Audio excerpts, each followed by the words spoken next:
Donc, on va passer à un panel et j'ai le plaisir d'animer ce panel, un panel de chercheurs distingués. Ce matin, je pense que ça a été intéressant pour beaucoup d'entre nous parce que nous sommes vraiment entrés dans la partie de mise en œuvre.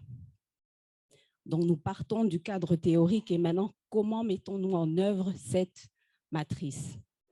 Donc, au cours de ce panel que nous allons commencer, nous allons discuter de 3 questions stratégiques qui sont importantes pour la mise en œuvre de la matrice. Et donc, premièrement, nous allons discuter du développement des capacités. Nous avons entendu ce matin que c'est un problème. Capacité, bien sûr, pour appliquer la matrice, mais également capacité pour comprendre ces concepts de financement de la santé.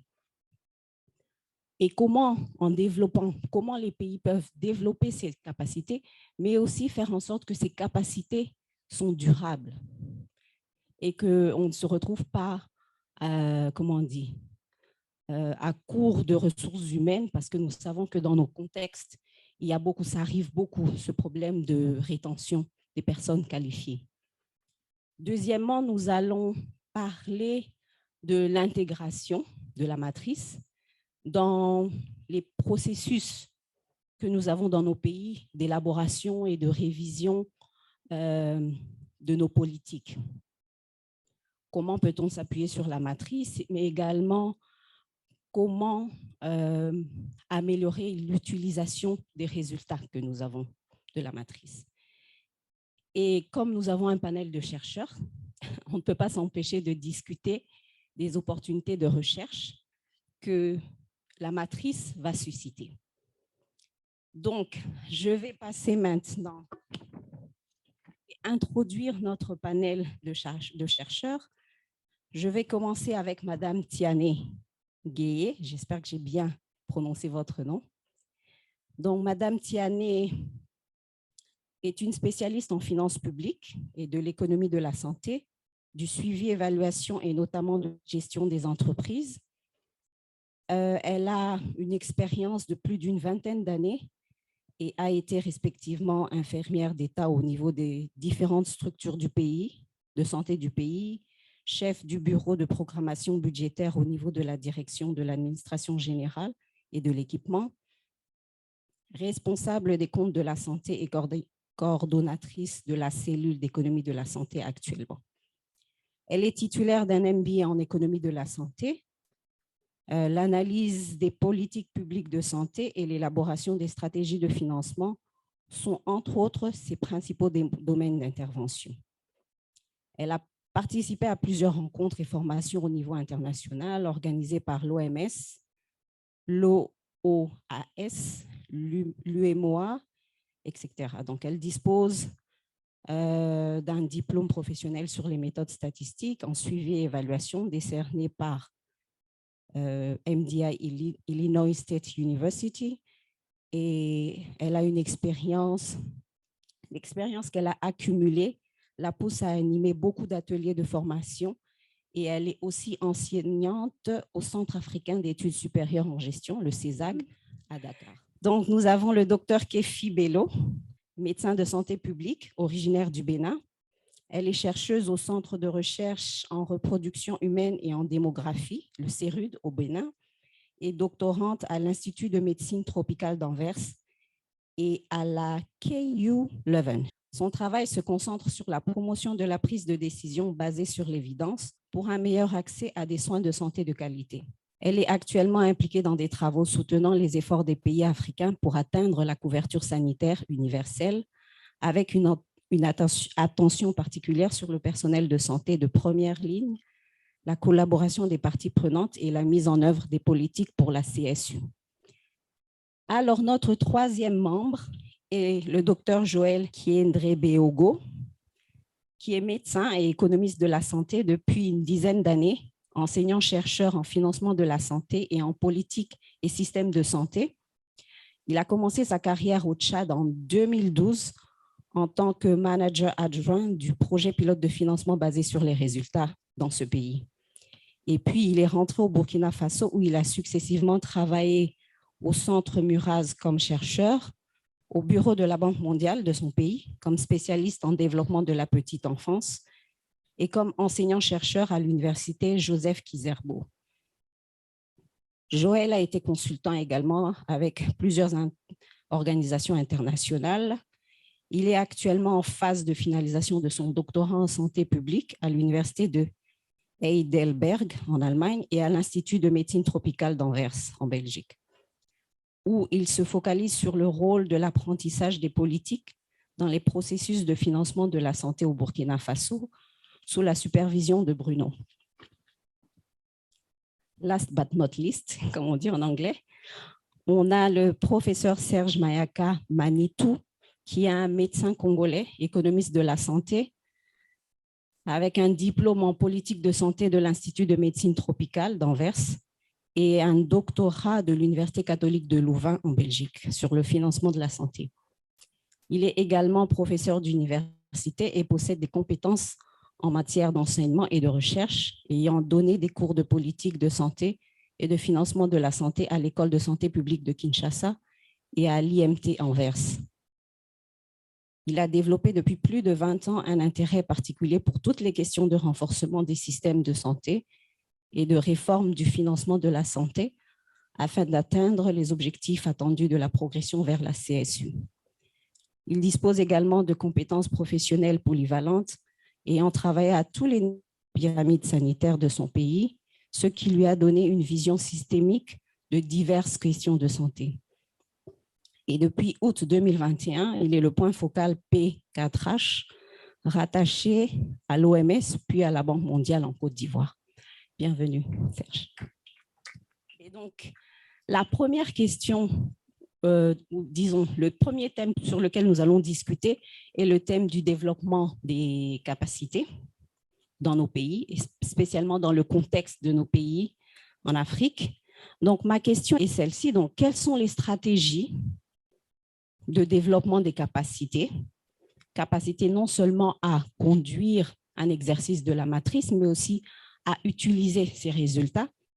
Quelles sont les capacités qui sont les plus adaptées à nos contextes et comment s'assure-t-on que ces capacités peuvent être durables? Merci beaucoup pour votre attention. Je pense que la question a son sens, dans la mesure où je pense que tous les pays qui sont là ont enclenché le processus pour l'atteinte de la couverture sanitaire universelle. Et qui dit couverture sanitaire universelle dit formation, renforcement de capacité. Et ce renforcement de capacité doit se faire à deux niveaux. Donc, nous devons commencer d'abord par les cadres du secteur de la santé. Quand je dis secteur de la santé, ce n'est pas simplement le ministère de la Santé. Donc, il y a les autres départements qui interviennent dans le secteur qui doivent être formés sur les outils d'évaluation qualitative et quantitative. Nous avons compris qu'il y a les comptes de la santé qui peuvent donner des informations quantitatives, mais on avait des difficultés pour avoir un outil normalisé pour faire l'évaluation qualitative. Donc, cet outil est venu à son heure et doit être vraiment formé. On doit renforcer les capacités des cadres du secteur de la santé pour une meilleure compréhension de cet outil et pour une meilleure prise de décision sur la base des données probantes. Et après ce type d'acteurs, nous allons, en tant qu'enseignants au niveau des instituts, former aussi les étudiants pour assurer une pérennité dans l'utilisation de cet outil. Donc, former les étudiants dans le domaine de l'économie de la santé, qui font aussi tout ce qui est santé publique, les étudiants qui font des formations continues, donc sur le suivi et évaluation en santé. Donc, on peut aussi les former pour leur permettre, dès qu'ils prennent fonction au niveau du ministère de la Santé, de pouvoir avoir des outils pour renforcer ou bien étayer toutes les décisions prises et renforcer le plaidoyer pour la mobilisation des ressources du secteur de la santé. Donc, je pense que si on le fait ainsi, ça va nous permettre d'assurer la pérennité de l'utilisation de l'outil pour l'évaluation qualitative des données. Merci. Merci beaucoup. Je pense qu'à la suite de Mme Tiané, qui a abordé quand même les aspects principaux, moi, je voudrais peut-être aussi parler un peu de la pérennité, parce que si on parle de pérennité, on sait qu'il y a beaucoup de changements dans nos secteurs et tout. Et si on parle de pérennité, peut-être qu'il faudrait aussi penser, mettre en place des mécanismes qui vont peut-être durer. Et quand je pense par exemple à des mécanismes qui vont peut-être impliquer les outils digitaux. J'ai vu ce matin, par exemple, qu'on avait parlé d'un cours qu'on veut mettre en pratique, qu'on est en train de développer. Donc, ce cours pourrait être vraiment disponible pour que même si ceux qui avaient été formés dans la première vague ne sont plus là, s'il y a de nouvelles personnes qui viennent, on pourrait vraiment utiliser ça pour la formation. Et moi, je voudrais aussi insister sur deux choses. D'abord, en tant que chercheur, il y a, au-delà de dire qu'on forme les gens sur l'outil particulier, on pourrait aussi peut-être prendre soin de bien rappeler les logiques derrière, parce que même si voilà, on oublie parfois des aspects, lorsqu'on maîtrise la logique derrière, lorsqu'on sait pourquoi est-ce que, par exemple, on pose tel ou tel type de questions, ça facilite aussi la maîtrise de l'outil. Et ensuite, peut-être aussi apprendre en faisant. Et ce matin, j'ai beaucoup écouté, ou même hier déjà, les expériences des acteurs. Et c'est vrai qu'on avait dit que si on met trop d'acteurs, l'évaluation peut être difficile. C'est quelque chose à considérer. Mais c'est aussi important lorsqu'il y a un expert qui vient dans le pays pour faire des choses vraiment qu'il soit accompagné avec par les acteurs pays pour que ça reste, pour que même après, après quelques années, l'idéal serait qu'on n'ait plus forcément besoin des experts pour faire de ces évaluations. Donc ça, c'est les aspects sur lesquels je voudrais déjà insister. Moi, je dirais que tout dépend de l'expertise aussi qui existe au niveau des pays. Parce que les pays ne sont pas logés à la même enseigne. Donc, il y a des pays qui ont une bonne expertise en matière de financement de la santé, que je dissocie parfois de l'économie de la santé, parce qu'on peut être un bon expert en financement de la santé sans faire de l'économie de la santé. Comme on peut faire de l'économie de la santé, ne pas être un très bon expert en financement de la santé. Mais je parle vraiment du financement de la santé. Donc, les pays ne sont pas logés à la même enseigne et il faut essayer de regarder cela et de l'adapter. Donc, il y a des pays qui ont plus besoin d'un accompagnement. Voilà. Mais pour d'autres pays, il faut vraiment insister, voilà, parce que les questions de financement de la santé, c'est assez complexe. Et on l'a vu avec le guide que la compréhension n'est pas toujours évidente. Donc, c'est vraiment important de faire un premier diagnostic à ce niveau. Le deuxième élément, c'est de s'appuyer autant que possible sur les structures qui existent. Mais là aussi, ça dépend des contextes. Dans d'autres pays, il faut créer des structures nouvelles, comme par exemple les groupes techniques de travail, et peut-être les formaliser.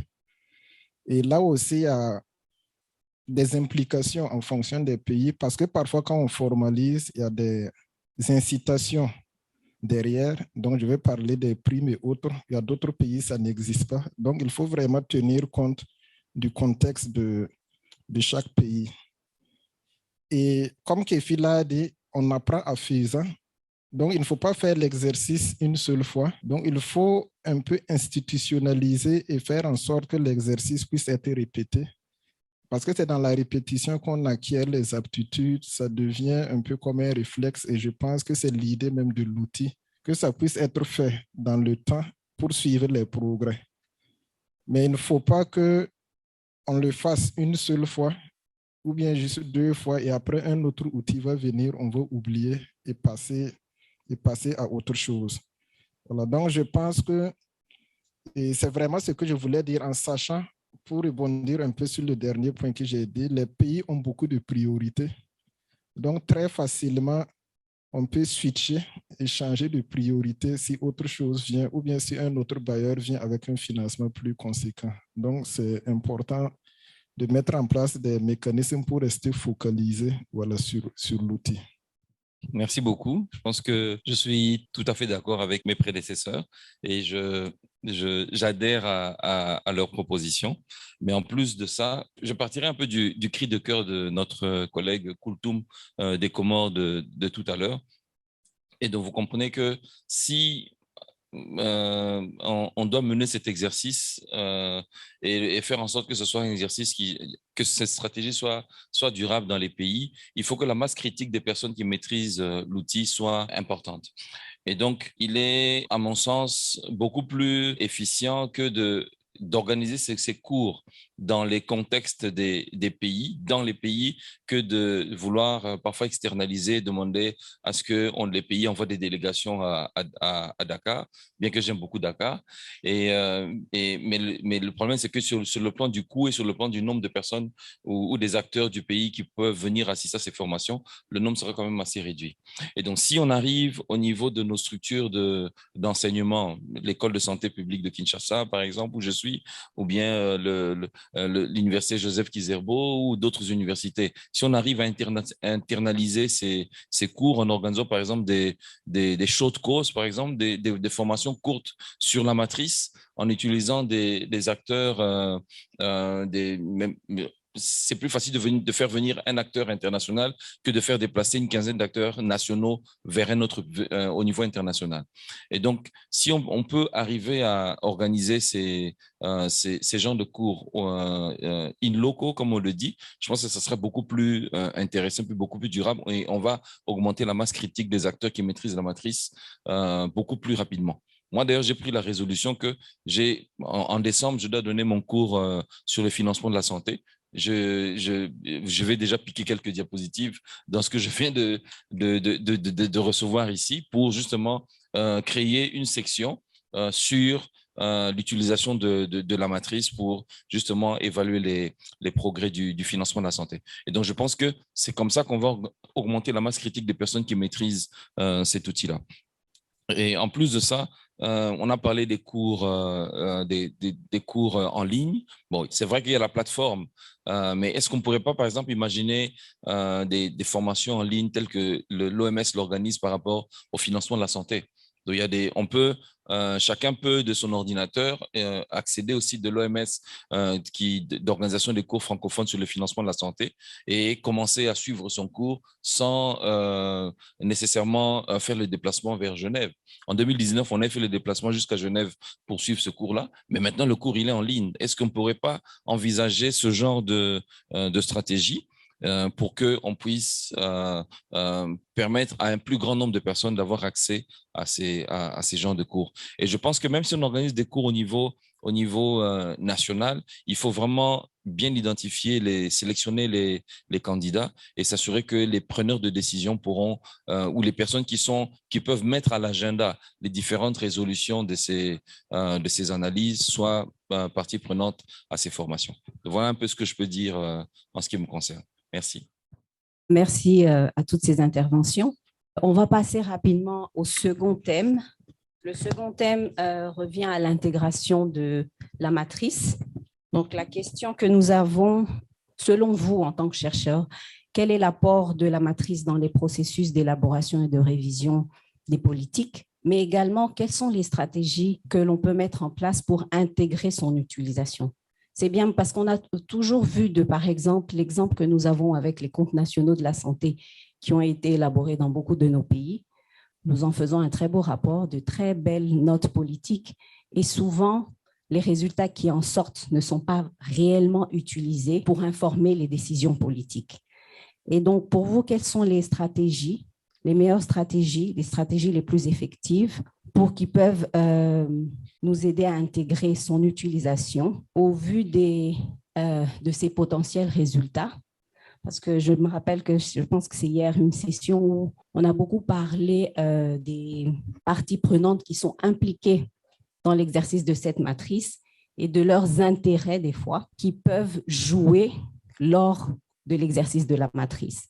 Donc, les résultats que nous obtenons de la matrice, les informations par rapport à nos faiblesses et à nos forces peuvent guider vers des orientations stratégiques qui ne servent pas les intérêts de certains de nos parties prenantes et qui peuvent jouer contre la matrice elle-même et la prise de décision. Ok, merci. Je vais me jeter à l'eau. Bon, je pense qu'on a déjà adopté commencer à adopter la bonne approche parce que je vois qu'il y a beaucoup de responsables de la planification qui sont dans la salle. Voilà, donc je dirais qu'il faut d'abord faire l'exercice, donc avec les responsables de la planification au minimum, et bien sûr identifier d'autres acteurs qui entrent dans le cycle de planification. Voilà. Et je dirais simplement, quand on regarde les cycles de planification, on sait que de façon standard, on commence par une analyse de la situation. Voilà, et ensuite, on identifie les problèmes avant de les prioriser. Voilà, donc je pense que cette matrice peut s'insérer justement dans ce cycle comme un des outils. Donc, ce n'est pas le seul outil et ça va dépendre de la politique, voilà, qui est devant nous. Mais on sait que presque toutes les politiques ont besoin de financement. Donc, je pense que cette matrice, d'une manière ou d'une autre, a sa place comme un des outils, des éléments de planification, voilà, pratiquement à toutes les étapes, voilà, mais surtout à l'étape de l'analyse de la situation et de l'identification des problèmes. Parce que l'objectif de la matrice, c'est justement d'identifier ces problématiques, faire des recommandations et peut-être envisager des réformes. Bon, quand on parle de réformes, c'est un gros mot. Surtout, eu égard à la planification, on veut résoudre immédiatement des problèmes. Mais au moins, ça permet de faire un premier diagnostic et d'orienter, voilà, un temps, soit peu, les actions dans ce sens. Voilà. Je vais juste ajouter quelque chose. Hier, en discutant avec certains des participants, ils ont, par exemple, exprimé le fait que des fois, les techniciens ne sont pas bien outillés pour pouvoir orienter certaines décisions et que ces décisions dépendent de personnes qui sont plus haut placées. Donc, quelles sont certaines des stratégies que nous pouvons mettre en place pour vraiment avoir cette adhésion, le buy-in de ces décideurs politiques? Bon, avant de revenir à cette question, je pense que par rapport à l'apport de la matrice dans le processus d'élaboration des politiques, en complément de ce que Joël venait de dire, lorsque on doit élaborer une politique de santé, il est important de bien comprendre le contexte. Donc, bien comprendre le contexte, faire une analyse du contexte. Et je pense que par rapport à cette analyse du contexte, l'outil, la matrice peut bien nous aider à bien circonscrire le contexte et à faire un bon diagnostic en matière de, surtout l'étape 1, à faire un bon diagnostic, même l'étape 2 qui nous montre un peu le niveau d'avancement ou bien notre cheminement.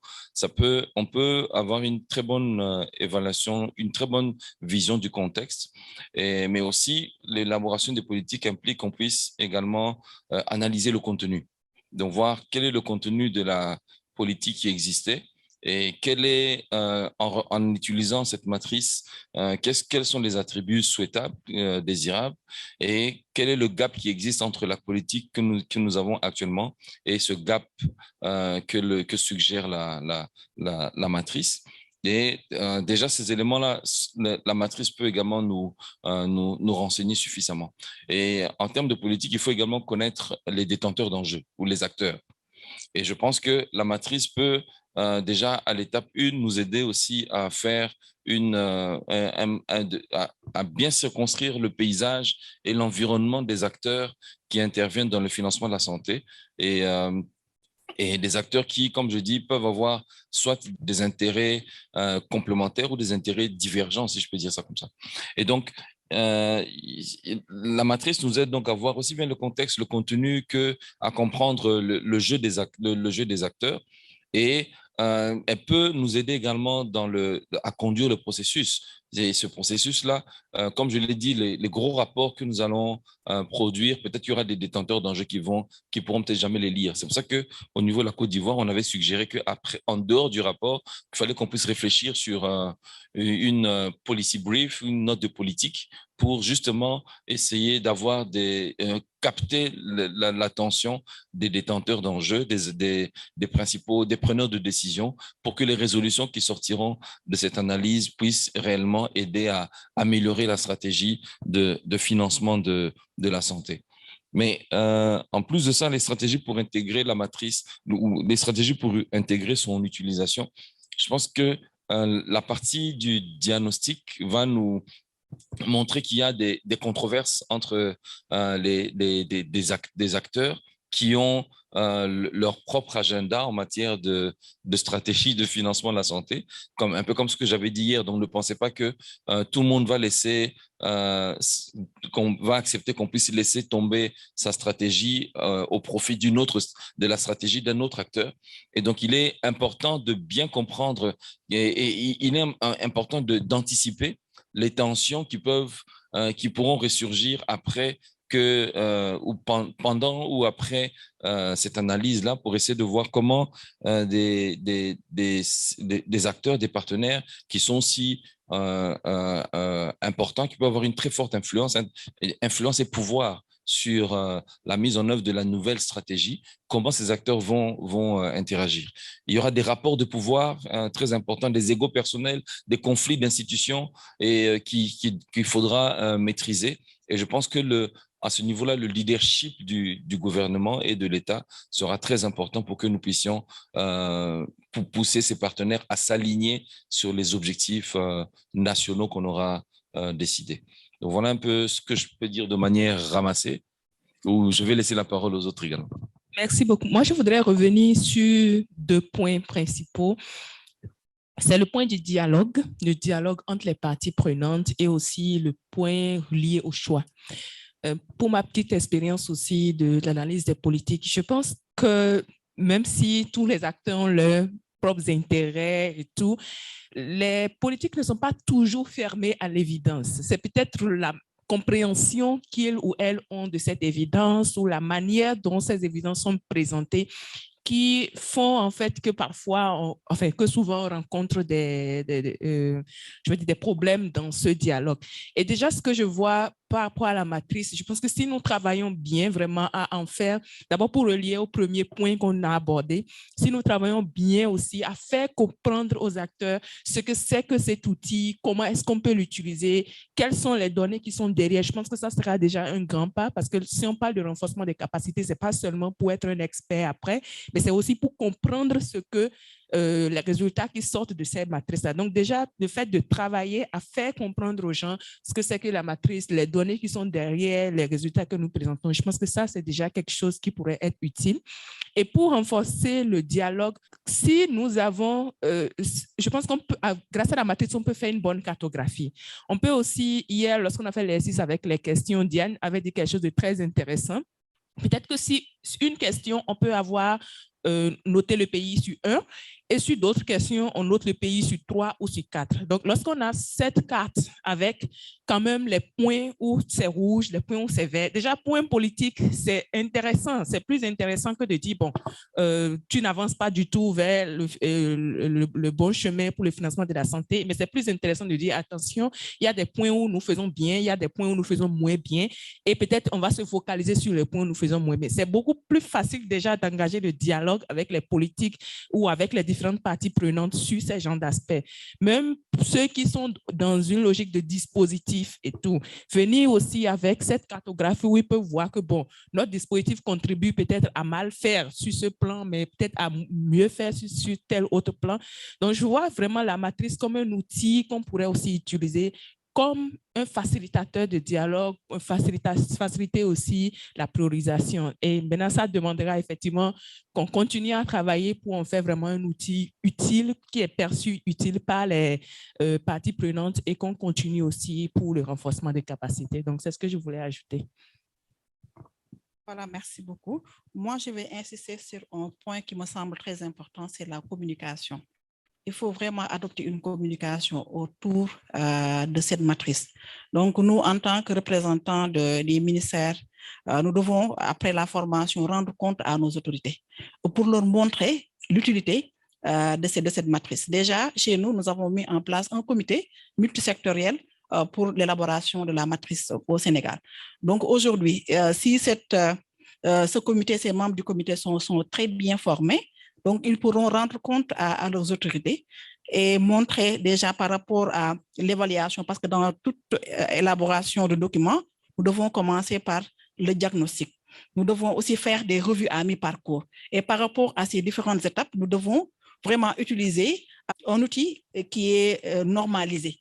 et qui permet de faire la comparabilité entre deux pays ou bien 3 pays, 5 pays. Et sur ce plan-là, ça va nous permettre d'avancer comme on a l'habitude de le faire avec les comptes de la santé. Les comptes nous donnent des informations de façon quantitative, mais la matrice vient compléter. Déjà, avec l'élaboration de la stratégie nationale de financement, nous avons beaucoup exploité, utilisé les résultats des comptes de la santé pour étayer vraiment certaines décisions. Mais aujourd'hui, si on complète avec les résultats de la matrice, donc ça va nous permettre d'avoir vraiment des données probantes qui pourront nous aider à renforcer vraiment les orientations ou bien les axes stratégiques qui ont été identifiés lors de l'élaboration de la stratégie. Donc, je pense que c'est la communication qui doit être au cœur, puisque c'est quelque chose de nouveau. Nous devons vraiment communiquer, bien communiquer et montrer l'utilité pour que les décideurs, les chercheurs, les étudiants puissent se l'approprier. Merci. On va passer au thème suivant, qui est, je pense, pour vous, quelque chose de très normal. Vous êtes chercheur, donc c'est surtout par rapport à la recherche. Cet outil demande une implication de beaucoup de parties prenantes et aussi quand même une charge de travail qui n'est pas petite. Donc. Et la question par rapport à la recherche, vous avez, durant ces 2 derniers jours, on a passé en revue les différentes étapes de la matrice. Et la question est de savoir le potentiel de recherche que vous voyez dans cette matrice, dans l'application de cette matrice. Et en tant que chercheur, comment voyez-vous votre implication, votre rôle dans cet exercice? Merci beaucoup. Donc, en tant que chercheuse, nous pouvons orienter les étudiants à l'utilisation de cette matrice parce que la formation est toujours sanctionnée par un travail de recherche. Et qu'aujourd'hui, si je prends l'exemple du département de l'économie de la santé, toujours les étudiants travaillent sur les domaines du financement de la santé, soit sur l'achat des services, soit sur la mobilisation des ressources ou bien sur la mise en commun.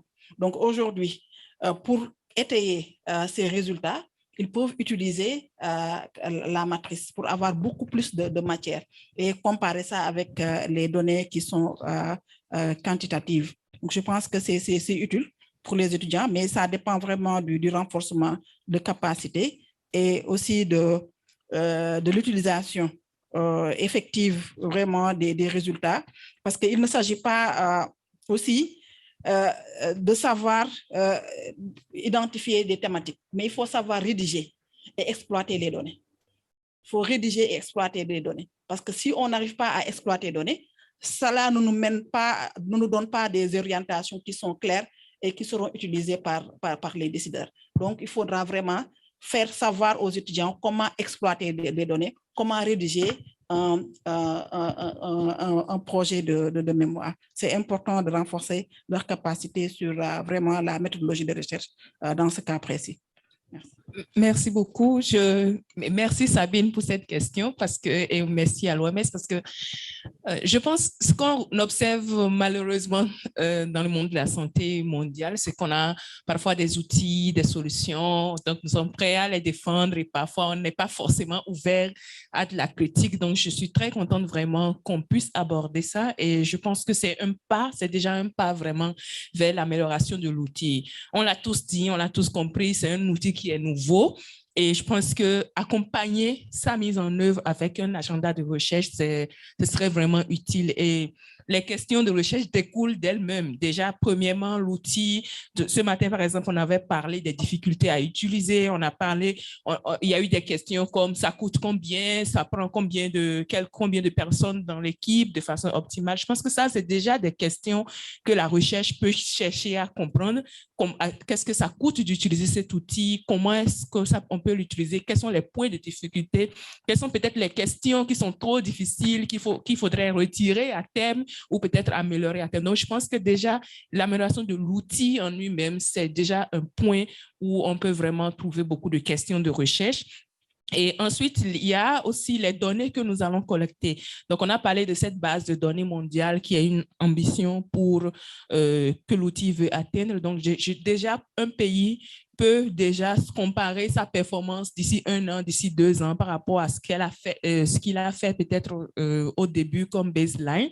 Mais on peut aussi, je n'aime pas trop le fait de comparer les pays entre eux, mais tout au moins les pays peuvent se relier les uns aux autres et voir comment apprendre. Donc, je pense que ça, c'est aussi un autre agenda. Et bien sûr, on nous a présenté aussi l'outil comme un outil pour faire le suivi des progrès vers la CSU. Je pense aussi que c'est aussi un autre point de recherche. Est-ce que si nous progressons dans les scores que la matrice nous donne, est-ce que nous pouvons progresser vers la CSU? Pour ça, c'est vraiment une recherche beaucoup plus poussée, plus fondamentale. Je vais peut-être laisser les gens vraiment dans la recherche comme moi en parler, mais vraiment, ça peut être aussi quelque part où on va axer nos recherches. Quelle est la relation entre les progrès que nous faisons avec l'outil et aussi les progrès que le pays fait pour la CSU. Donc, merci. Okay, merci beaucoup. Et je pense que vous avez déjà dit beaucoup d'éléments. Mais moi, je vais essayer peut-être d'être peut-être un peu plus systématique parce que je vois que la recherche peut porter sur l'outil lui-même parce que l'outil a quand même une théorie de changement. Même si elle n'est pas forcément très bien explicitée, on peut bien la reconstituer et voir est-ce que la théorie de changement que l'outil est censé en fait faire est vraiment validée. Parce que nous sommes dans un processus d'apprentissage, comme on l'a dit, l'outil n'est pas forcément très bien établi. Donc, en allant sur la théorie de changement de l'outil, ça peut permettre de l'améliorer lui-même. Et l'outil également va probablement susciter des dynamiques au niveau des pays. On a parlé tout à l'heure de dialogue politique, etc. Au-delà de l'outil lui-même, si le dialogue politique est vraiment effectif, donc il peut avoir des effets potentialiseurs, des retombées voilà, sur d'autres éléments. Donc je pense qu'on peut faire une recherche sur les dynamiques autour de l'outil lui-même. Et comme Kefi l'a dit, l'outil est censé générer un certain nombre de données. L'outil est censé générer des problématiques, donc qui peuvent être variables d'un pays à l'autre. Et là, on rentre dans une recherche classique qui commence par le diagnostic d'un problème. Donc, il y a des problèmes qui n'auront pas besoin de recherche, voilà, parce qu'on connaîtra déjà les causes sous-jacentes et on va dans une logique programmatique. Mais c'est sûr qu'il y aura d'autres problématiques qui nécessiteront d'être davantage creusées. Voilà, et je pense que l'outil, en ce sens, en tout cas, va permettre de les débusquer. Et bien sûr, le reste, ça sera une recherche classique. On identifiera les questions de recherche, les méthodes appropriées, voilà, et pour mener. Maintenant, il faudrait, comme toute recherche, pouvoir mobiliser le nerf de la guerre.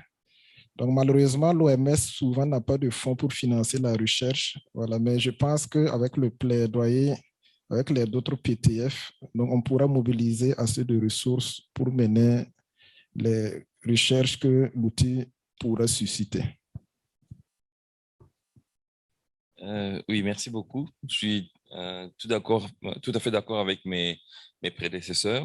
Et donc, pour moi, je vois quand même que cet outil peut, comme l'a dit Joël, nous fournir toute une masse d'informations qui peuvent être capitalisées sous forme de projets, sous forme de recherche, aussi bien l'étape 1 que l'étape 2. Donc, quand vous prenez par exemple l'étape 1, on peut très bien se demander, mais pourquoi tant de mécanismes, par exemple?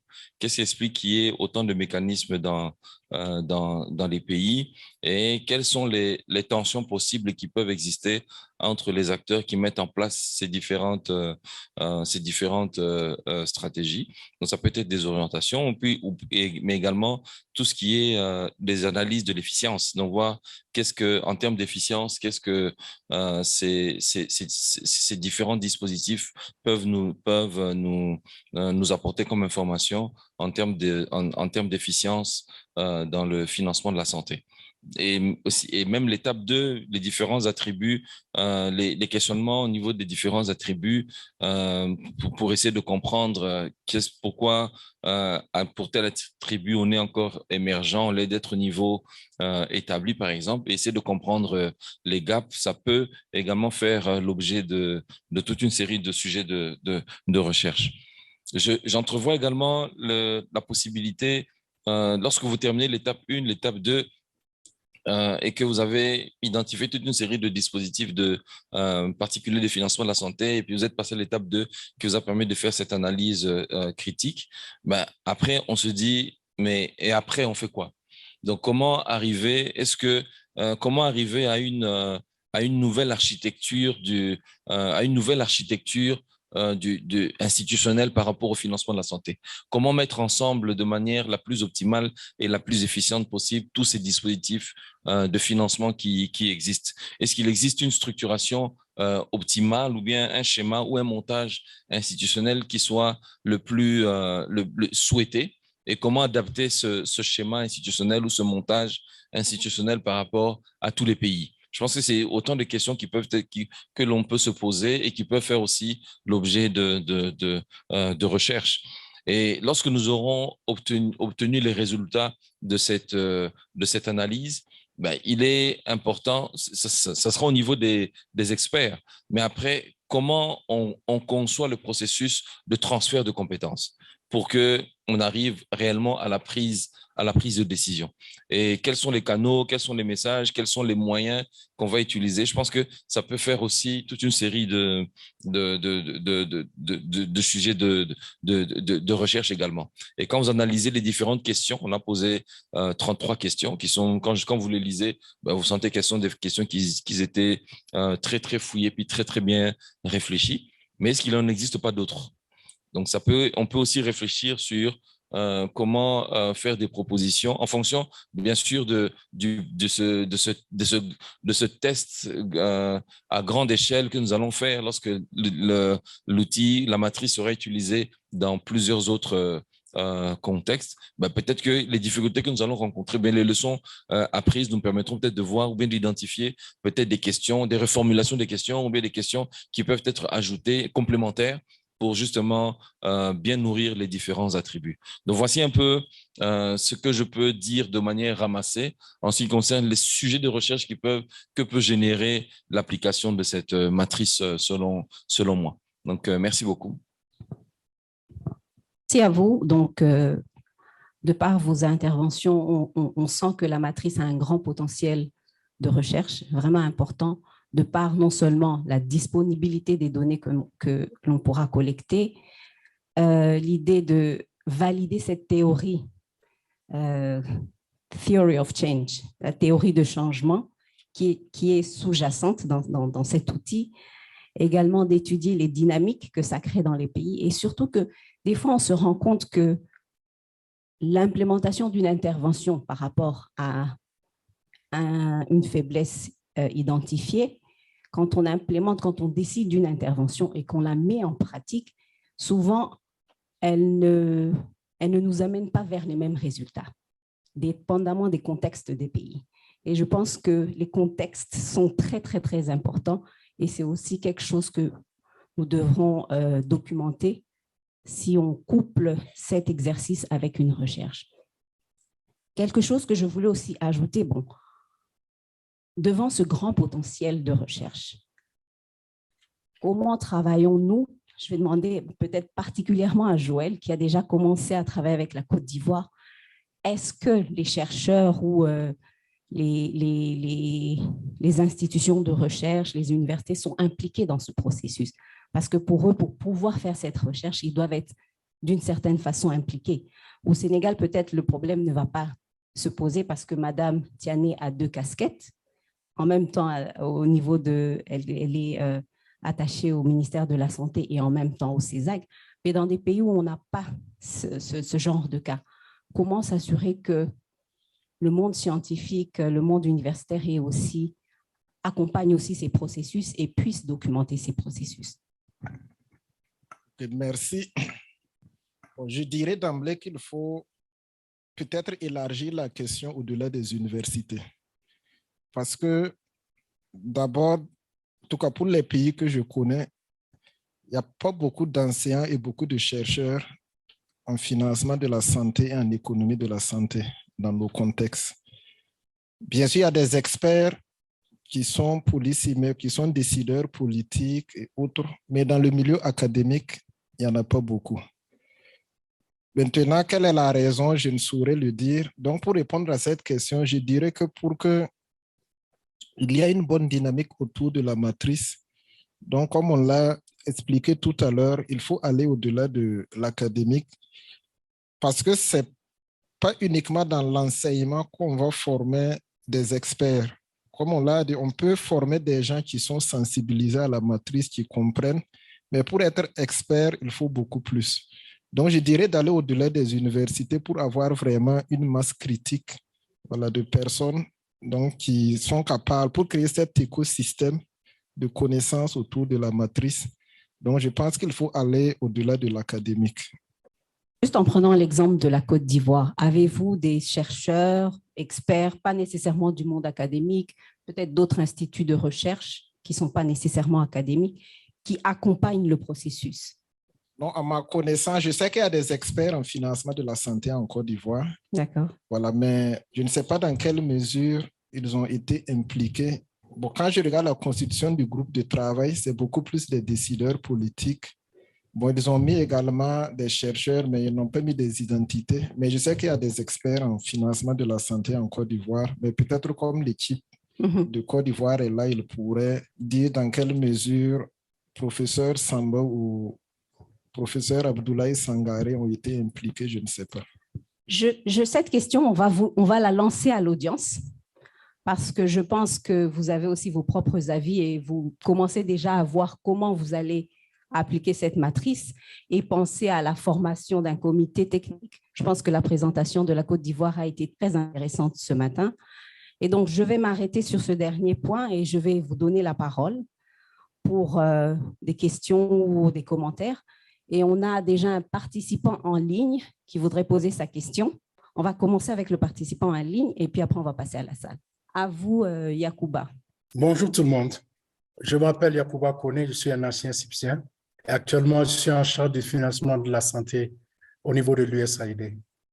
Je pense que je vais essayer de donner mon avis par rapport aux 3 questions qui ont été posées aux chercheurs.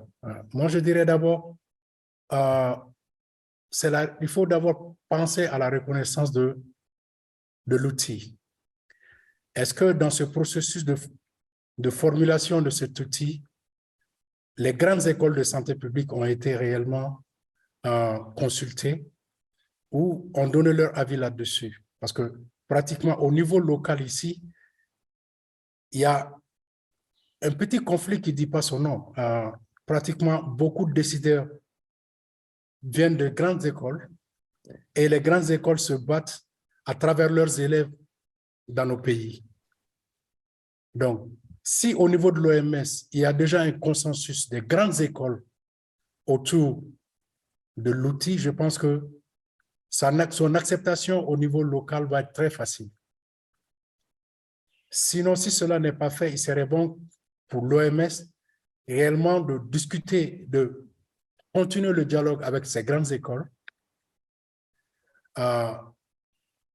pour améliorer l'outil, avoir leur coutus, parce que chacun parle avec son école au niveau de nos pays pour pouvoir vraiment faire un consensus sur la matrice. Maintenant, par rapport à son intégration et son utilisation dans nos universités, moi je pense qu'il y a un bon travail de STAPS à faire aussi, dans beaucoup d'universités, nous avons des formations de santé publique. Et dans cette formation de santé publique, il y a un module de financement de la santé. Et pourquoi ne pas intégrer cet outil dans ce module? Et ce qui va nous obliger à avoir des personnes qui sont formées pour pouvoir réellement l'expliquer aux élèves. Et une fois, depuis leur formation de base en santé publique, les élèves ont déjà cet outil, savent l'utiliser. Dès qu'ils seront déployés sur le terrain, ça ne poserait pas de question. La question de masse critique qu'on a, on l'aura. Et aussi, j'ai vraiment apprécié ce que mon collègue du Congo RDC a dit. Il ne s'agit pas de déplacer tout le monde. On a les nouvelles technologies d'information aujourd'hui qui peuvent permettre aux gens de suivre en ligne. Il y a des formations in situ de courte durée aussi qui peuvent être aussi utilisées dans les pays. Déplacer un expert ou deux vaut mieux que déplacer 20 à 3 étudiants ou élèves qui doivent aller suivre ce cours-là. Sur ce plan, je suis vraiment d'accord avec eux. Maintenant, la stratégie d'intégration et d'utilisation de la matrice. Avant cela, d'abord, la recherche par rapport à la matrice. Je pense que la matrice en soi-même donne l'opportunité de beaucoup d'opportunités de recherche. Et comme mon collègue l'a dit aussi, par rapport aux différentes phases, disons aux différentes parties, la première partie et la deuxième partie, il y a tellement de questions de recherche qui peuvent sortir. Et ces questions de recherche, pour donner aussi l'envie aux chercheurs et aussi aux étudiants d'utiliser la matrice, ces questions qui ne sont pas répondues quand on fait une analyse de la matrice doivent être traduites en questions de recherche et de nos étudiants. Non seulement ils vont travailler sur la matrice, mais ça leur aidera aussi à avoir des réponses et par rapport à nos problématiques dans nos pays de financement de la santé. À mon avis, vraiment, cela peut être une opportunité aussi. Cependant, comme m'a dit l'autre collègue, le dialogue entre les grandes écoles est nécessaire. L'intégration des autres secteurs dans cette dynamique est vraiment nécessaire. Parce qu'il y a quelque chose que je n'ai pas entendu beaucoup parler. Dans le financement de la santé, il y a le financement de régime volontaire de financement de la santé. On a beaucoup insisté sur le ministère de la Santé, ce qui est une très bonne chose. L'Afrique étant rurale et agricole, si je prends le cas du Mali, les mutuelles de santé doivent couvrir 78% de la population et 74% de la population est paysanne. L'importance du ministère de l'Agriculture dans ce processus est vraiment très importante. Qui doit parler avec les ruraux pour qu'ils payent les cotisations? Qui doit mettre un mécanisme de collecte à la source des cotisations des paysans si ce n'est pas le ministère de l'Agriculture? Est-ce qu'il y a les études de chaîne de valeur pour que ces paysans qui ont une revenu une fois dans l'année puissent avoir un débouché pour vendre les ressources et une convention avec l'État qui permet à l'État de collecter une fois par an leurs cotisations à la base? Moi, je pense que c'est des thématiques réellement que nous devons réfléchir. Le cas de la Côte d'Ivoire est un très bon cas.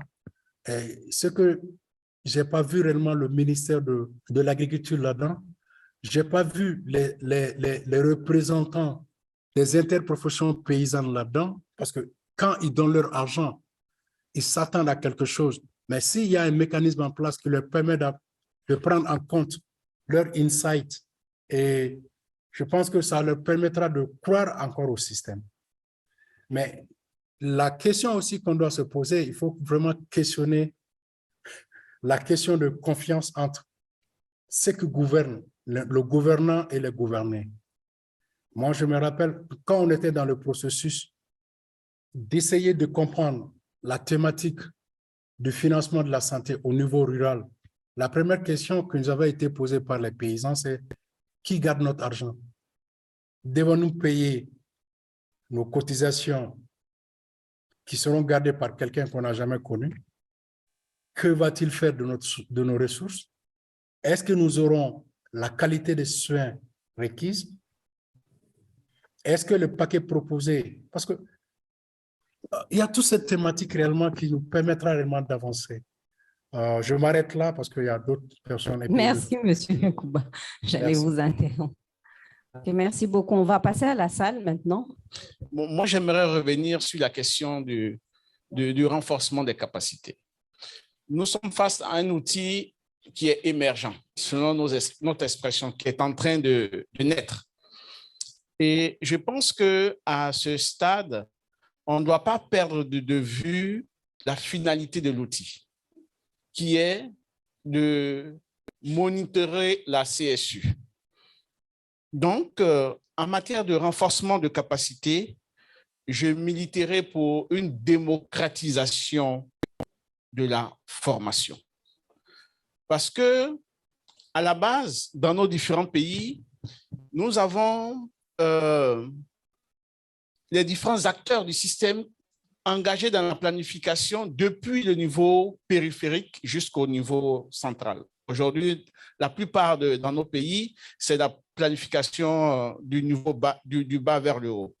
Donc déjà, dès le départ, qu'on puisse commencer à concevoir ou bien imaginer un outil qui soit light, qui implique aussi les acteurs du niveau décentralisé. Si on s'engage vers la formation uniquement experts, pour experts, ça va être difficile pour qu'on puisse avoir certaines données de base avec les acteurs du niveau décentralisé. Donc, vraiment, c'est essentiellement ma préoccupation. Aujourd'hui, on a d'autres plateformes qui existent au niveau de l'OMS qu'on appelle la plateforme de la fonctionnalité des districts. Comment est-ce qu'on intègre tout cela? Parce que cette plateforme de fonctionnalité des districts essaie aussi de questionner les questions de financement de la santé au niveau périphérique. Comment est-ce qu'on intègre cet outil, même s'il a un niveau light, dans cette plateforme? Merci. Merci pour l'opportunité que vous donnez au Togo sur la table sur cette donnée. Des commentaires et puis quelques observations. Je voudrais revenir sur le financement de la santé et la planification dans nos pays. En réalité, c'est deux thématiques intimement liées, mais que nous avions l'habitude de dissocier. Ce qui fait que, moi je parle de l'exemple de notre pays un peu.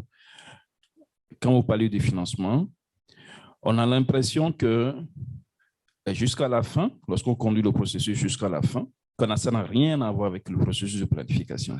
Et au finish, on bute. Puisque généralement, au niveau de nos ministères de la Santé, je le dis toujours, nous sommes dans le sens expressif et non dans la prospection. Or, aujourd'hui, personne ne peut parler du financement de la santé sinon pas dans la prospection. Et donc, pour moi, il n'y a rien à faire si on veut réussir cet exercice de ne pas l'associer intimement au processus de planification de nos pays. Ça, c'est une observation impertinente à faire. L'autre aspect, c'est le renforcement des capacités. Oui, la masse critique. Des observations ont été faites. Il y a une observation sur comment aujourd'hui la capacité de mobilisation au niveau pays, cette dimension n'est pas aussi prise en compte. On a parlé du niveau décentralisé. Nous avions nos chefs de district qui travaillent, en réalité, qui sont là. Excusez-moi, eux, ils sont là pour recevoir et mettre en œuvre. Mais d'où viennent ces financements? Tout le monde doit commencer par réfléchir sur comment on mobilise. Puisqu'il ne s'agit pas aujourd'hui juste de parler de l'État. L'État, aujourd'hui, nos pays ont des capacités limitées. Mais il y a d'autres alternatives de mobilisation de ressources pour financer le secteur de la santé. Ma troisième observation, on a parlé de la démocratisation de cet outil. Il faudrait qu'on ait donné l'opportunité aux chercheurs de critiquer cet outil. Il faut critiquer cet outil. Pour nous, au niveau du ministère, sur le plan technique, c'est un outil d'analyse, mais que le monde des recherches critique et teste cet outil. Au finish, moi, je le conçois comme un outil de dialogue. Pour moi, la première perception que j'ai depuis qu'on a commencé, c'est une opportunité, un outil de dialogue, parce que ça permet d'avoir cette ouverture et d'engager des discussions avec toutes les parties prenantes qui sont impliquées dans le financement de la santé. Ça, c'est une bonne opportunité. Le reste, il faut tester cette pertinence. Je suis un peu persuadé parce que je ne voudrais pas qu'à terme, cet outil remplace les comptes de la santé. En réalité, non, je voudrais aller au bout de mes observations. Parce que les comptes de la santé nous offrent une masse critique d'informations, mais c'est l'utilisation de cette information pour la prise de décision qui pose problème dans nos pays. Et donc, si cette complémentarité doit être gardée et expliquée, c'est très important. Et même les équipes nationaux qui sont en charge des comptes de la santé doivent être devant. Moi, à mon avis, c'est eux qui doivent être des personnes très impliquées techniquement au niveau du ministère pour conduire ce processus, parce qu'eux, ils ont toutes les informations possibles sur le financement de la santé. Enfin, voilà quelques observations que je voudrais faire. Merci. Voilà, merci. Moi, c'est Aaron Ambeng. Je travaille à l'agence de la CEMU au niveau de la division chargée de la recherche et des études. Voilà, donc je voudrais intervenir sur les 3 thématiques, disons, par rapport à l'utilisation de la matrice, d'abord sur le renforcement des capacités, ensuite sur la recherche, mais également sur la prise de décision au niveau des politiques de financement de la santé.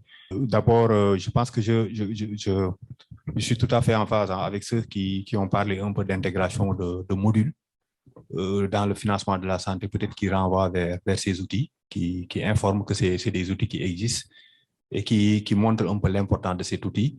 C'est vrai que souvent dans les modules de financement, on ne peut pas aller en profondeur sur tous les outils.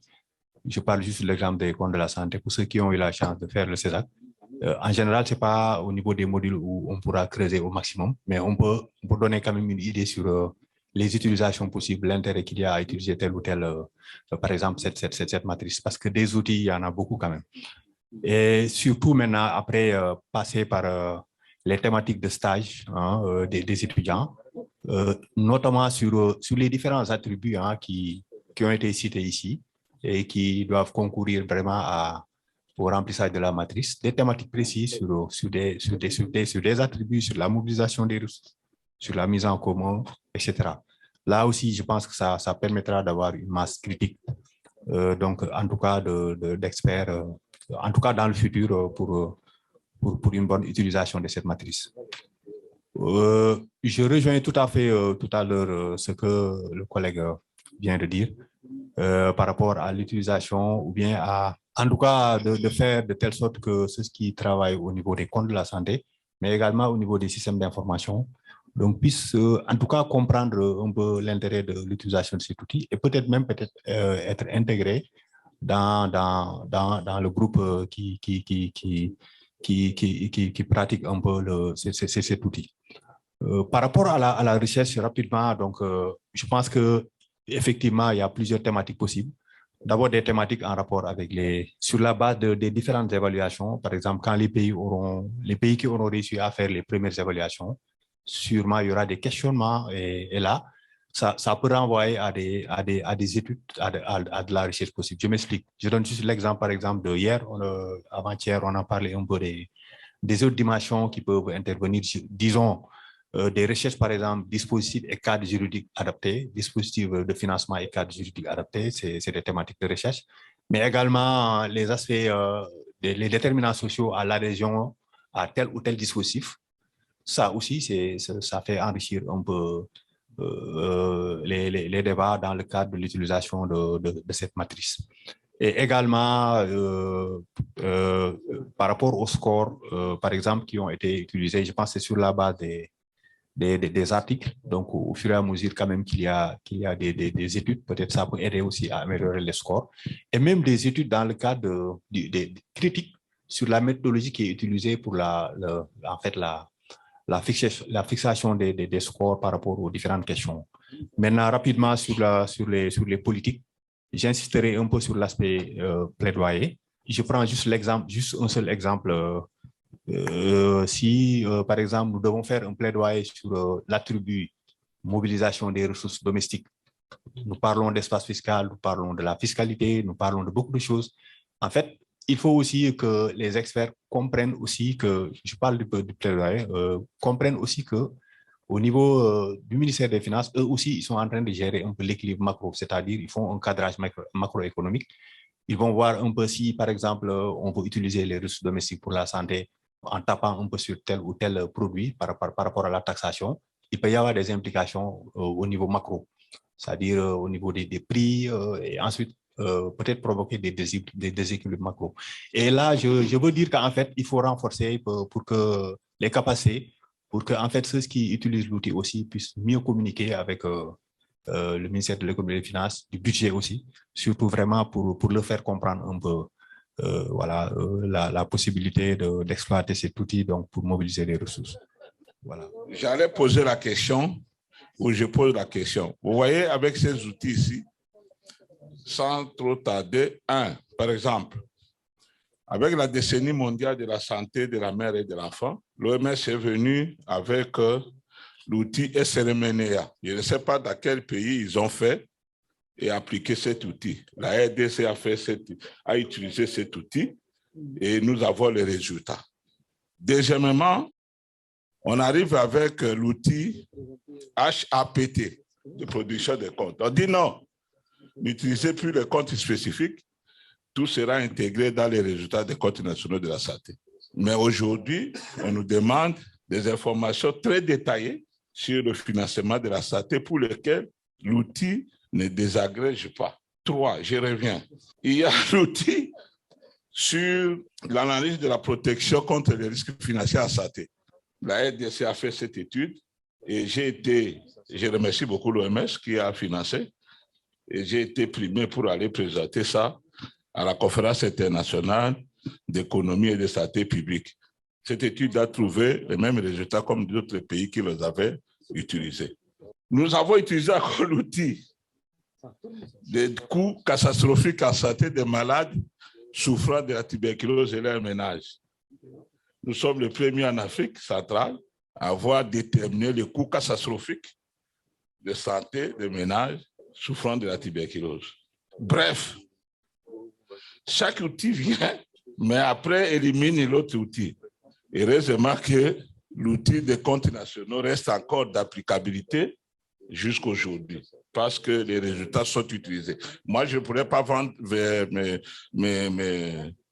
dire le contraire, parce qu'en RDC, en tout cas, les résultats des comptes nationaux sont parlés, utilisés, discutés jusqu'au niveau de la présidence.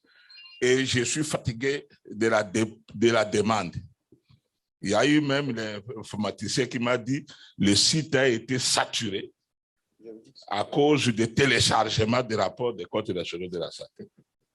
Donc là, je ne discute plus. Alors, bref, si nous prenons l'aspect de la recherche,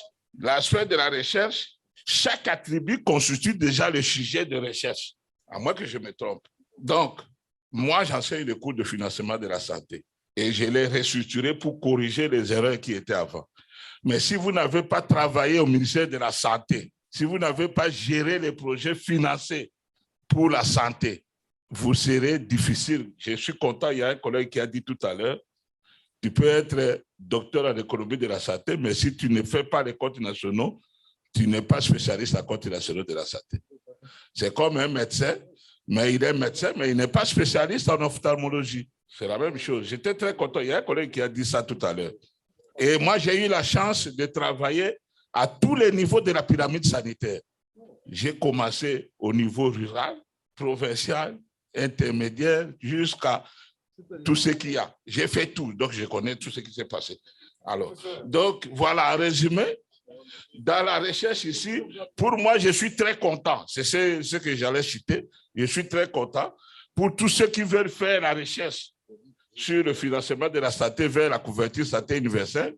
Je vais leur dire, bon, utilisez la matrice de progrès vers le financement de la santé et prenez un aspect pour lequel on doit examiner pour voir si on est dans les progrès ou pas. Merci. Oui, je vais essayer d'être bref. En faisant une analyse rapide tout à l'heure sur les questions qui peuvent être reliées à l'évaluation économique en santé, parce que c'est un thème que nous n'avons pas évoqué jusqu'à présent. On n'a pas fait le lien entre cette matrice et l'évaluation économique en santé. Comment et quel est le lien entre ces deux éléments, y compris après la couverture sanitaire universelle, etc. Donc, en se référant déjà à ces documents, je pense que cette matrice essaye de répondre à certains questionnements. Alors, cette analyse rapide m'a fait ressortir presque 18 questions qui peuvent être à la fois répondues par l'évaluation économique en santé et auxquelles la matrice se pose des questions. Et ces questions peuvent être nourries par l'évaluation économique en santé. Je pense que ce thème qui est vierge, même dans les pays les plus avancés, même aux États-Unis, même en France, parce qu'on parle de l'efficacité, de l'efficience de l'utilisation des fonds. Et je pense que l'évaluation économique en santé revêt toute son importance, à la fois comme un complément à cette matrice et comme un élément sur lequel se base cette matrice. Essentiellement en matière des dépenses de santé relatives aux produits pharmaceutiques, qui deviennent de plus en plus importantes et auxquelles même les budgets de l'État ne peuvent se permettre, y compris aux États-Unis. Je pense on essaye dans les domaines de recherche, dans les projets de recherche qu'on veut lancer, de prendre en considération cette question d'évaluation économique en santé dans le cadre de cette matrice. Merci. J'aimerais bien aussi guider la conversation vers l'intégration de cet exercice. Il y a un collègue du Togo qui a beaucoup parlé du fait d'impliquer la planification et qu'il verrait bien cette matrice dans les exercices de planification. Comment vous percevez cela en fonction des contextes d'où vous venez? Merci. Moi, je serai très court comme mes prédécesseurs. En fait, je voudrais attirer votre attention sur un aspect important qui a été souligné lors de la première journée, à savoir que c'est une matrice qui permet une évaluation qualitative, mais basée sur des évidences factuelles. C'est-à-dire là intervient ce qu'on appelle les données quantitatives. Et le vrai défi aujourd'hui des évaluations, c'est qu'on se rend compte souvent au dernier moment qu'on n'a pas réellement une réponse à des questions parce qu'on n'a pas la donnée quantitative, on n'a ni l'instrument et ni l'outil qui permet de collecter cette donnée. Moi, je crois qu'au-delà justement de l'appropriation et de l'utilisation de cet outil, on devait quand même penser dans quelle mesure cet outil peut induire au niveau des différents pays le renforcement du système d'information financière. C'est extrêmement important et ce qui permet justement d'avoir des bases factuelles, des données quantitatives, au-delà même des codes nationaux de santé qui sont édités de manière régulière. Voilà ce que je voulais souligner. Merci. Je vais passer d'abord la parole aux panélistes pour pouvoir réagir par rapport aux différentes interventions. Mais peut-être je vais juste réagir par rapport à la dernière intervention. Bon, données factuelles, quantitatives, bon, peut-être c'est discutable, mais ce que je vais dire simplement, c'est que la matrice a fait le choix d'avoir une approche qui est purement qualitative, même si des données quantitatives peuvent aider à comprendre certains faits. Voilà. Mais je pense que le choix a été délibéré d'aller vers une approche qui est qualitative. Et maintenant, s'il y a des problématiques ou des questions qui sont posées, voilà, je pense que la réponse dépend beaucoup plus de la nature de la question. Voilà. Pour dire qu'on ne va pas dire que ce qui est quantitatif est forcément plus valide que ce qui est qualitatif, parce que tout dépend avant tout du questionnement que vous vous posez. Et en recherche, c'est classique que c'est la question de recherche qui dicte la méthode et non l'inverse. Donc, c'est juste le commentaire que je veux faire par rapport à ça. Bon, moi, je n'ai pas beaucoup, enfin, il n'y a pas eu beaucoup de questions, mais enfin, il n'y a pas eu de questions du tout, apparemment. Moi, c'est juste pour dire, parler un peu du cas de la Côte d'Ivoire, par exemple. Il y a 3 semaines, il y a eu notre collègue Thomas qui est venu passer une semaine à Abidjan pour faire l'exercice sur la cartographie des financements de la santé. Et il est venu avec un outil où on explique justement avec différents paramètres où on doit justement essayer de récolter des données sur le financement de la cartographie, de récolter des données sur le financement de la santé des partenaires. Et il est parti le vendredi. Le lundi, Joël est arrivé pour commencer le travail sur la matrice, donc l'évaluation du financement de la santé. Donc, vous comprenez que et puis quelques semaines auparavant, il y avait la finalisation de la collecte des données par rapport aux comptes nationaux de la santé. Donc, c'est différents processus qui sont lancés presque au même moment en Côte d'Ivoire, mais sans que cela ne crée nécessairement des conflits ou des problèmes de compréhension entre les acteurs. Donc, les outils sont très bien expliqués, les enjeux et les défis par rapport à ces différents processus sont très, très bien expliqués, de sorte que c'est difficile qu'on puisse dire que la matrice vient remplacer les comptes nationaux de la santé, ou bien que la cartographie peut remplacer le travail de la matrice, ainsi de suite. Donc, c'est juste pour faire comprendre qu'il est important de bien expliquer les enjeux et les défis de chacune de ces approches pour réduire le plus possible les problèmes d'incompréhension. Merci. Je pense que ceux qui ont pris la parole pouvaient être là sur le présidium parce qu'ils ont bien contribué à ce panel. Juste revenir sur l'outil. Moi, je dirais que c'est un outil de dialogue qui est dynamique. On va le tester et sur la base de ça, il y aura certainement des critiques que nous allons prendre en compte. Parce que si je prends l'exemple de l'outil des comptes que je maîtrise le mieux, nous ne cessons jamais d'organiser des rencontres internationales pour discuter. Et au cours de ces discussions, il y a des changements, des propositions d'amélioration à faire et je pense que l'outil aussi va s'adapter à ces critiques. Le fait de remplacer aussi, l'outil peut remplacer les comptes, je vais revenir sur ça pour mon ami du Togo. Je sais que les pays ont institutionnalisé les comptes de la santé. Aujourd'hui, ils peuvent être complémentaires.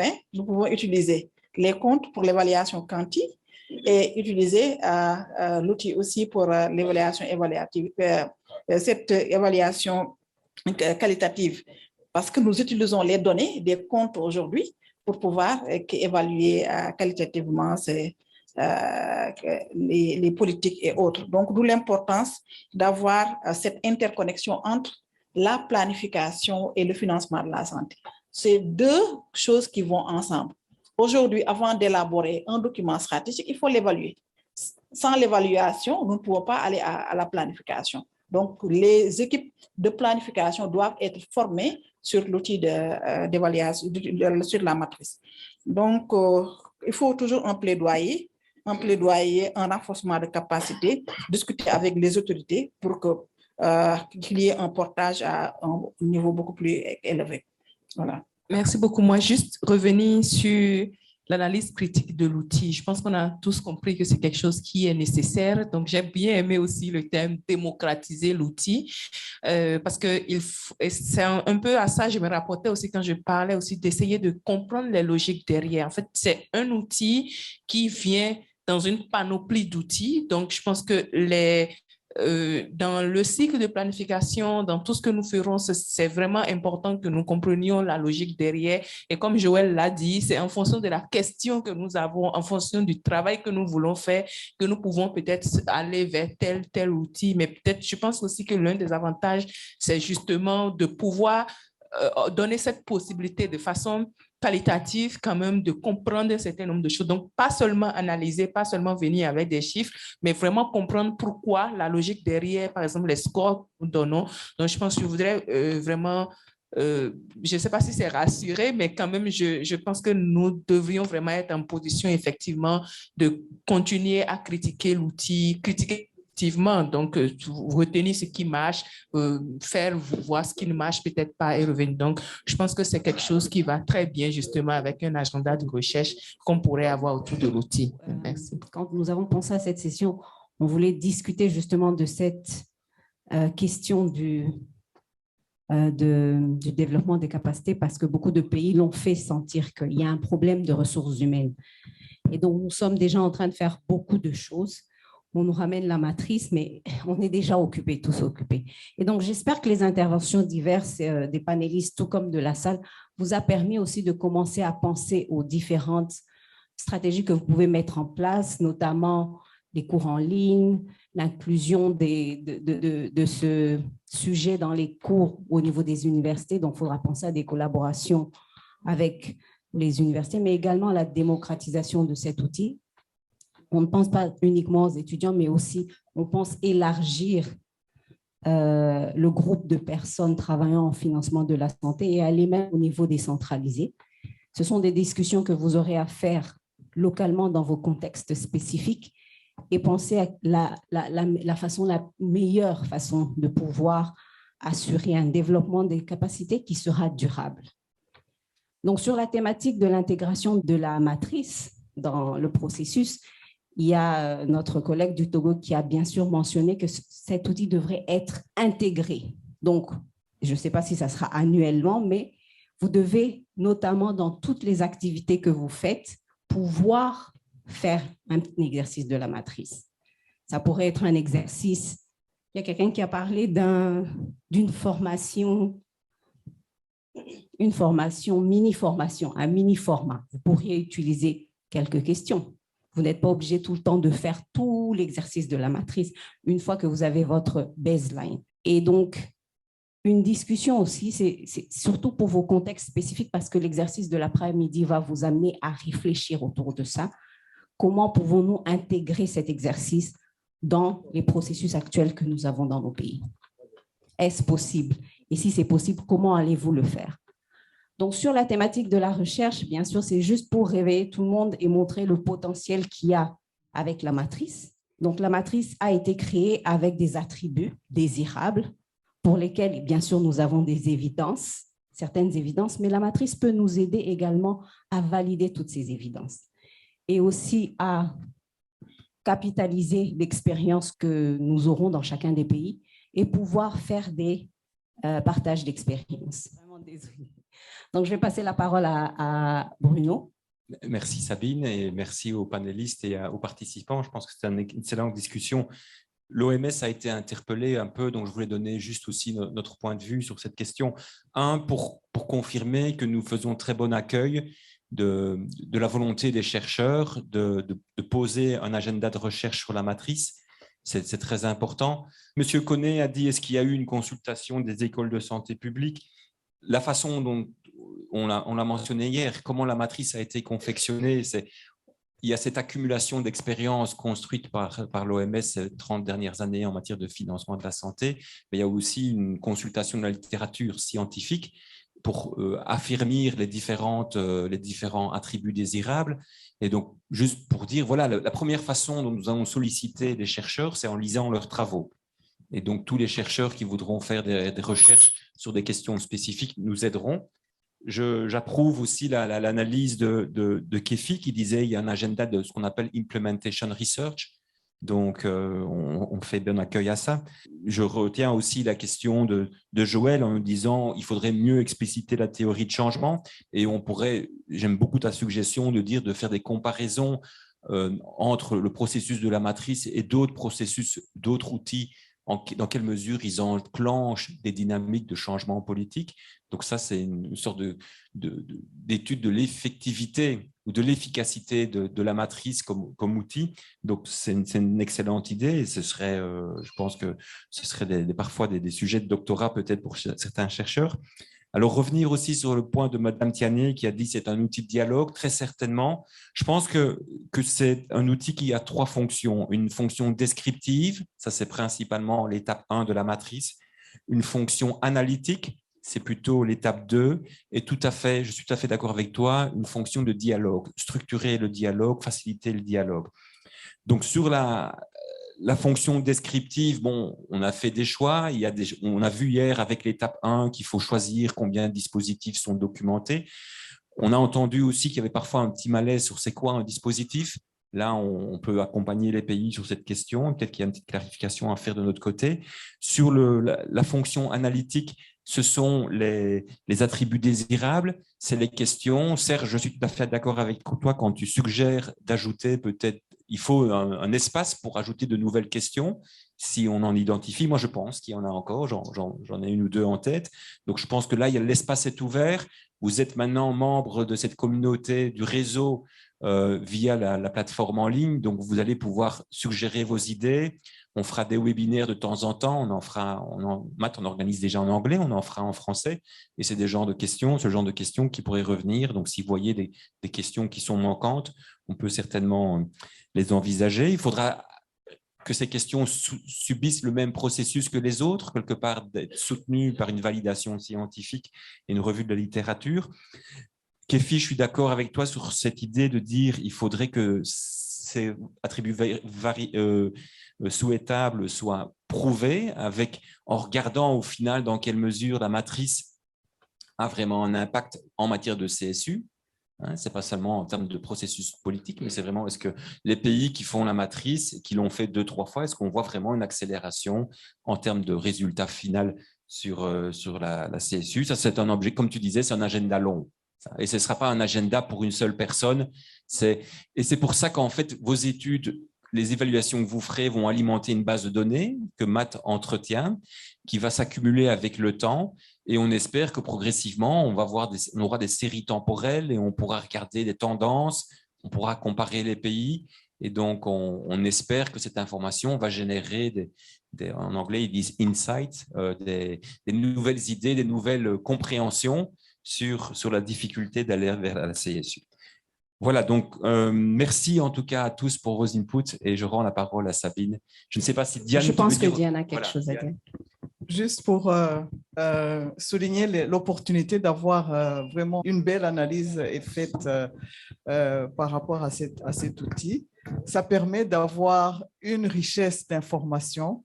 Et comme certains collègues l'ont dit, juste chaque attribut peut générer une recherche ou un rapport qui sera utile. Peut-être pour vous montrer à titre illustratif, c'est-à-dire que, par exemple, l'outil a prévu que, par exemple, au niveau de... si on va sur le petit manuel, donc page 25, disons, ça à titre illustratif, on dit... pour le domaine d'évaluation, achat et paiement des prestataires, il y a toute une liste, presque la moitié des 33 questions peut servir à faire un rapport sur achat et paiement des prestataires. Et tout ça sur différents domaines. C'est vraiment bien codé et bien organisé de façon à ce que si vous voulez être systématique en termes de réponse sur cette question, il y a une liste de questions et si une fois l'outil, donc le rapport est bien établi, bien documenté, il y a des réponses appropriées, ça permettra d'être en un clin d'œil, être à mesure de répondre avec confiance sur cet aspect. Par exemple, si on sait que donc, le progrès vers la CSU implique 3 objectifs. Prenons l'exemple de la protection sociale. Il y a dans ce document, ce petit document, page 39, la question sur la protection sociale est adressée par une quinzaine de questions. Vous allez parcourir et voir. Donc, si l'évaluation a été bien faite, vous allez voir toutes les réponses qui ont été apportées à toutes ces questions et ça permet vraiment en un clin d'œil de pouvoir avec confiance dire que dans un pays X, toutes ces questions, toutes les réponses à ces questions reflètent cela. Quel défi, quelle force, quelle faiblesse et éventuellement quelles recommandations y relatives. Et par exemple, l'aspect efficience. Nos pays souffrent beaucoup de l'inefficience dans la gestion des ressources disponibles. Ici, si l'évaluation a été vraiment systématique et bien documentée, au niveau de l'efficience, il y a une réponse à une quinzaine de questions qui sont ici, efficience page 37, qui montre quelles sont les réponses par rapport à toutes ces questions qui sont directement liées à la contribution à l'efficience ou à défi d'efficience. Donc, c'est vraiment pour montrer qu'il y a beaucoup d'opportunités. Si une fois nous avons un rapport complet, ce sera une base de données qui pourra servir à répondre à plusieurs questions et l'outil est fait que c'est vraiment bien groupé de façon à ce que de façon systématique, il y a possibilité. Et puis là, c'est vraiment utile même pour les collègues du ministère de la Santé chargés de la planification. Les ministres vous posent des questions. Moi, j'ai déjà commencé à les utiliser même au niveau de l'OMS. Quand la directrice régionale me demande dans la région ou dans un pays X qu'elle va visiter, quelle est la situation en termes de fonds. S'ils ont un rapport comme ça m'aide. Je vais à toutes ces questions et je fournis un rapport dans quelques minutes. Donc, c'est vraiment une richesse que les chercheurs que les techniciens au sein du ministère et les autres et les partenaires peuvent utiliser. C'est bien fait. Merci.